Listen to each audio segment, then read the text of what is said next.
అందరికీ ఈ విషయం చెప్పాలని చెప్తున్నానమ్మా. మనకి సోమవారం నైటు, మంగళవారం తెల్లారితే మంగళవారం. ఆ రోజు నైట్‌కు గాలి దుమారంలాగా వచ్చింది కదా! ప్రతి వోళ్ళు ఏమనుకుంటారంటే వైర్లు తెగితే ఇదేదో గాలి తెగిందనుకుంటారు. అలా అని అనుకోవద్దు. మేము కూడా అలానే అనుకున్నాము. కానీ దొంగైతే ఆ టయానమ్మ అంటే టైం కూడా పడుతుంది కదా! 12 తర్వాత వచ్చాడు. పక్కన బిల్డింగ్ ఎక్కి 15 నిమిషాలు బిల్డింగ్ పైనుండి మళ్ళీ కిందకొచ్చి అన్ని పక్కింటికి మళ్ళీ ఎక్కాలని ట్రై చేశాడు. అక్కడ ఎక్కనీకి రాక ఇక పాలకి మనం ఏదైనా సంచి కట్టుకుంటుందా, ఆ సంచిలో అవుతున్నాడు.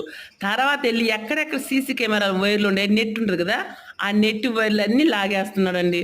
ప్రతి ఓళ్ళు మాత్రం జాగ్రత్తగా గేట్ ఎక్కి వైర్లు పట్టుకుని ఉయ్యాలా ఊగాడు. కానీ మా కాలనీ వాళ్ళందరూ చాలా అలర్ట్ అయ్యారు.